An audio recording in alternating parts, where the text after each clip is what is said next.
It was early October, a chill settling over the small, rural town of Fairhaven, when the Parish twins simply vanished. No screams, no struggle, no witness to their departure. Just two young lives erased from their family home. Residents whispered theories. Some blamed the forest that loomed behind their property, a dense tangle of trees older than the town itself. Others suggested darker possibilities, things no one in polite company would dare speak aloud. The twins, Emma and Ethan, were inseparable, bound not only by blood, but by a strange, almost unnatural synchrony in their movements and habits.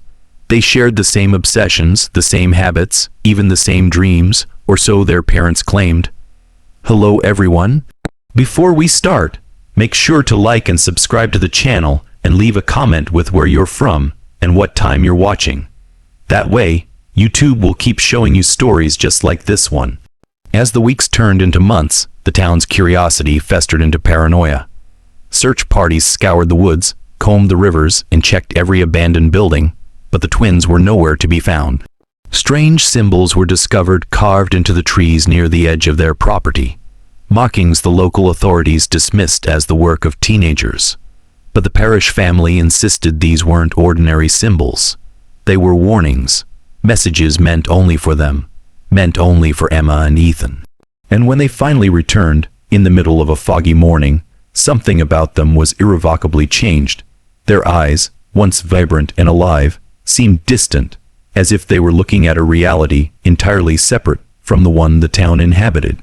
Neighbors noticed immediately. The twins no longer spoke freely, and when they did, their words carried an eerie weight, a knowledge of events too grotesque for human minds to comprehend.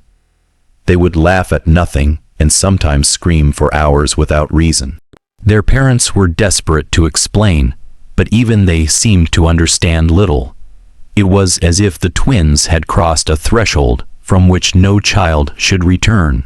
And behind the locked doors of the parish house, rumors whispered of rituals, of books no one dared touch, and of a secret the family had been hiding for generations. The deeper we dig into this story, the clearer it becomes that the Parish twins' disappearance was not a random act of nature or chance. Something in that town, in that family, had been waiting for them. And when they came back, they brought with them a piece of darkness no one could have anticipated. What follows is not a tale for the faint of heart. It is a slow unraveling of a reality carefully concealed, a truth that some believe the town itself wishes had remained buried. By the time Emma and Ethan returned, the town had almost forgotten their faces. Flyers had faded, search efforts dwindled, and whispers of maybe they ran away hung like a shadow over Fairhaven. But when the twins appeared at the edge of the forest, they were not the same children who had vanished. Their clothing was tattered, their hair wild, as though months had passed in a world untouched by human civilization. Their skin was pale, almost luminous, and their eyes carried an unnatural stillness, a gaze that seemed to pierce not just through people, but into the very soul. The parish parents tried to act normal, tried to restore a semblance of family life, but the change was undeniable. Emma and Ethan would retreat for hours into rooms locked from the inside, emerging only when the sun had fallen and the shadows of the house grew long. At night, neighbors reported hearing sounds that chilled them to the bone. Soft chanting, whispered conversations in a language no one could identify, and sometimes screaming. It was as if the twins carried with them a fragment of the woods, a fragment of some hidden ritual that had consumed their innocence. Even more unsettling were the things they said. One evening, when the family tried to sit down for dinner, Emma looked at her mother and whispered, "It wasn't the forest. It was waiting." Ethan, her twin, nodded solemnly, his fingers tracing the edge of the table as though it held secrets only he could see. Family tried to laugh it off, tried to reassure themselves that the children were merely traumatized, that therapy and time would heal them. But those who knew the Parish family understood. Something had touched these children, something ancient, something older than the town itself, and it had left a mark that would never fade. Even more perplexing were the townspeople who ventured too close. Some claimed the twins' presence brought an unnatural stillness to the air. Animals avoided them, shadows deepened, and the wind itself seemed to carry warnings. And behind it all, a quiet, unspoken fear spread through Fairhaven. That the Parish twins had glimpsed a world beyond human comprehension, and had returned carrying not just stories, but a presence that the town could neither explain nor ignore. As we delve further, you'll see that this story is not merely about disappearance. It is about the unnerving, almost ritualistic forces that linger in quiet corners of our world. Forces that, if glimpsed, can never be forgotten. And in the Parish case, it seems some of those forces returned with the twins. The Parish family, desperate for answers, began keeping meticulous records of the twins' behavior after their return. Every odd statement, every unusual habit, every outburst was noted in journals locked away in the attic. Friends and distant relatives spoke of strange changes. Emma began carving symbols into her drawings, shapes that seemed to shift subtly each day, like they were alive, forming patterns the adults couldn't recognize. Ethan, once outgoing and cheerful, spent hours staring at walls as if watching something invisible move within them. Their parents, already fragile with worry, began whispering among themselves, questioning what had truly happened in those months the twins were gone. Local historians later examined the parish property and found evidence suggesting the woods had long been a place of hidden practices. Old diaries from settlers hinted at rituals meant to open the mind, to hidden knowledge, to touch a realm that the average human was never meant to see. Many dismissed these accounts as folklore, the fanciful stories of a small town clinging to the past.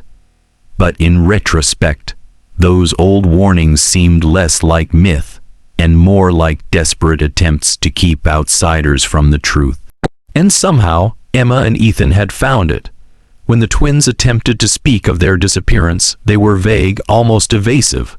Words like "they" and "waiting" slipped into their sentences, fragments of thought that suggested intelligence, organization, even malevolence, but always incomplete, as if they were bound by rules the rest of the world could not understand.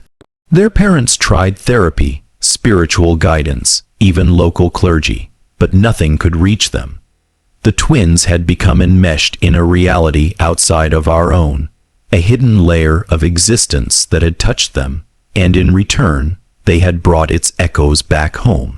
Even the town began to notice subtle, inexplicable changes. Crops in nearby fields would wilt overnight. Animals that had once roamed freely suddenly avoided the parish property. Visitors to the house reported a weight in the air, a kind of oppressive silence that grew heavier with each passing hour. And then there were the dreams. Neighbors spoke of vivid, haunting visions after spending even brief time near the family. Visions that involved dark forests, shifting shadows, and two children watching silently from the edge of the trees. The twins' disappearance, once a tragic mystery, had become an ever-present specter over Fairhaven.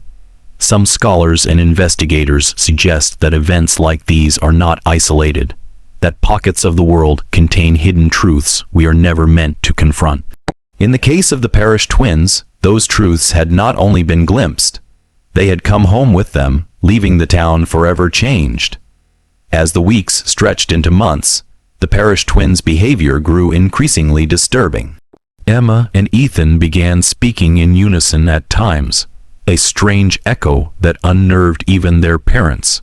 The words were often indecipherable, fragments of sentences that suggested knowledge of things beyond human comprehension. At night, neighbors reported flickering lights in the attic, shadows moving across the windows, and a low, almost musical hum that seemed to resonate from the walls themselves. The Parish family tried to dismiss these events as imagination, but the evidence was mounting, undeniable, and persistent. There were also physical changes.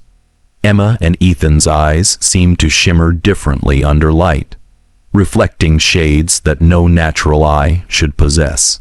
Their skin, pale at first, developed faint, intricate patterns, almost like veins of ink beneath the surface, patterns that shifted subtly with their moods.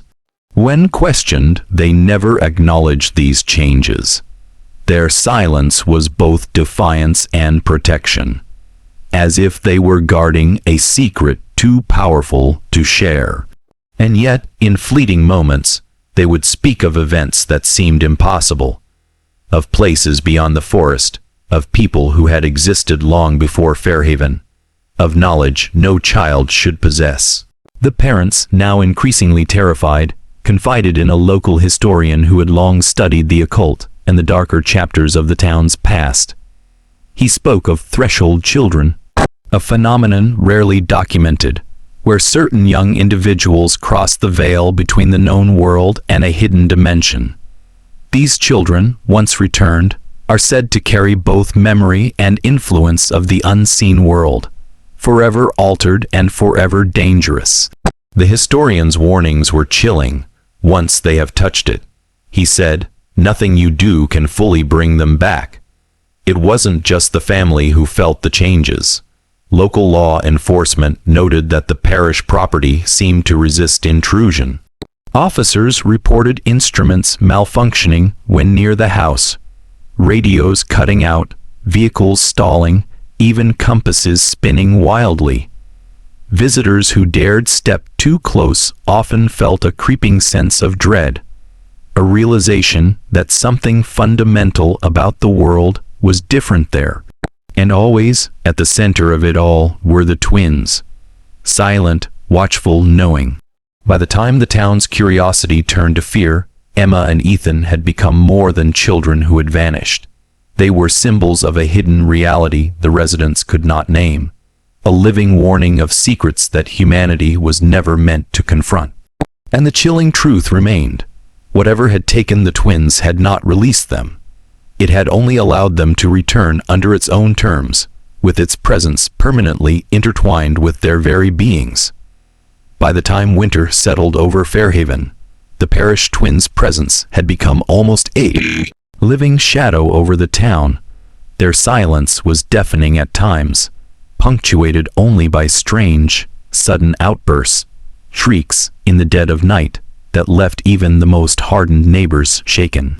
Emma and Ethan no longer played outside, no longer attended school, and no longer interacted with anyone beyond their parents. When visitors tried to approach, they were met with a cold, almost predatory intelligence in the twins' eyes. Something had awakened in them during those months in the forest, and it was watching the town through the thin veil of normalcy they had returned to. The parents, exhausted and desperate, attempted to document everything, hoping some form of explanation might surface in writing. But the twins had a way of disrupting even the simplest efforts. Notes disappeared, ink would smear inexplicably, and cameras failed when aimed at them. Friends of the family whispered about rituals, curses, even demonic influences, though the parish parents dismissed such talk as hysteria. Yet, when the historian returned to investigate, he found signs consistent with ancient practices, rituals meant to bridge two worlds, to bring back children altered beyond recognition. Emma and Ethan had not just returned. They had been transformed. And transformation, in their case, came with a price. Local dogs would growl at nothing. Wind would howl through empty rooms. The forest seemed to exhale whenever the twins were near. Their parents began to notice that even shadows shifted strangely in the house, lengthening unnaturally around the children. It was as if Emma and Ethan had returned carrying an unseen weight, a presence that touched not only themselves, but the spaces around them. People who had once been skeptical began to retreat. Visitors left shaken, some claiming to have seen the twins staring, unmoving for hours, watching not just the living, but something beyond them. If you're still watching, you're already braver than most. Tell us in the comments, what would you have done if this was your bloodline? because the reality of the Parish twins is not merely a story of disappearance.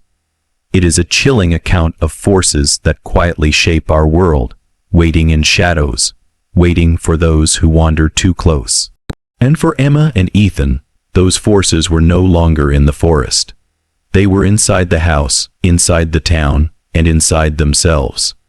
As the story unfolds, the chilling question remains: what exactly did the twins see during those months away? And what, if anything, of their former selves survived the ordeal? The answers, when they come, are darker than anyone could imagine. By spring, the Parish twins had begun to exhibit behaviors that defied explanation. Emma would often whisper names that no one recognized, names of people, places, and entities that seemed to exist outside the bounds of human memory. Ethan began creating intricate drawings, geometrical shapes, spirals, and sigils that seemed to pulse with a life of their own, as if the ink were breathing on the paper. Their parents, now consumed by fear and fascination, realized that whatever had taken the twins had left a permanent mark. This was not the trauma of absence alone. It was the imprint of something foreign, something that had rewritten the children's understanding of reality itself. Friends and distant relatives, once sympathetic, grew wary. Rumors spread of the twins' otherworldly gaze, of the unnerving stillness in the rooms they occupied. Some claimed to have heard conversations between the twins in a language no human could comprehend. Even family pets avoided them entirely, hissing and retreating at the mere sound of their voices. And yet, to the parents, the children were still theirs, physically at least, but their minds had wandered into territories no one could follow. An investigation into the surrounding forest revealed old ruins hidden beneath centuries of overgrowth. Stone circles, carved monoliths, and hidden chambers that suggested long, forgotten rituals had been practiced there. Archaeologists noted similarities with ceremonial sites, used to contact otherworldly dimensions in distant cultures. The historian consulted by the Parish family became increasingly convinced that the twins had not simply been missing. They had been chosen, guided, perhaps even forced, into experiences humans were never meant to survive. And when they returned, fragments of that hidden reality returned with them. Even the town itself seemed altered. Witnesses reported that the wind carried whispers when it passed the parish property, that shadows appeared where none should, and that the twins' gaze could make grown adults uneasy, as if the children were simultaneously aware of both the known and the unknowable. It was as though a hidden layer of the world had opened, if only slightly, and the twins were the conduit. Anyone who ventured too close felt the pressure of something vast, something dark and unknowable. The Parish case would never be fully understood, but the consequences were undeniable. Emma and Ethan had crossed a threshold, returned changed, and left a subtle, haunting imprint on everyone and everything around them. Town of Fairhaven had glimpsed a shadow of something ancient, a force lurking at the edges of human perception, and through the Parish twins it had made itself known. As the years passed, the Parish twins grew older, but the unnatural change never faded. They remained physically healthy, even striking in appearance, yet their eyes continued to hold that unsettling stillness, a window into a consciousness that no one could claim to understand. Emma and Ethan spoke rarely, and when they did, it was always in whispers or riddles, fragments of a reality that their parents could never fully grasp. Friends and neighbors learned quickly to avoid the house, leaving the twins and their family to live in a tense, watchful isolation that only deepened the mystery surrounding their disappearance and return. Even the forest seemed to mourn their absence, or perhaps to guard them still. Trees bent in unnatural ways, shadows clung to the edges of the property, and strange lights were reported on foggy nights. The Parish house, once ordinary, became a locus of fear, fascination, and speculation. And the twins themselves, they were no longer merely children who had vanished. They were a living testament to a truth too terrible to speak aloud. that there exist corners of our world where reality is thinner, where forces beyond comprehension can touch human life and leave an indelible mark. Historians who examined the case later noted its singularity. Few disappearances carry the weight of tangible change, of witnesses attesting not only to absence, but to the eerie transformation of those who return. Emma and Ethan's story is not one of adventure, nor even mischief. It is a warning, a glimpse at the fragile boundary between the ordinary and the inexplicable. Those months lost to time were never lost at all. They were consumed by something older, something patient, something that did not let go lightly. And yet, for all the fear and confusion, a part of the story remains unresolved. What exactly did the twins encounter in those months? What did they see, hear, and feel that changed them forever? No record can answer definitively, no witness fully recall, and no historian interpret with certainty. What remains is the effect, the silent, chilling influence that Emma and Ethan carried back, and the quiet, lingering dread that the town of Fairhaven would never fully shake. In the end, the Parish twins are a reminder of the limits of human understanding. There are events that occur in the shadows of history, in the forgotten corners of our lives, that are never meant to be fully comprehended. They return, altered, and leave the rest of us to ponder what is truly possible in the spaces where reality thins. And for the people of Fairhaven, the name Parish Twins will forever be synonymous with a mystery that refuses to fade, a dark secret quietly etched into the fabric of their town.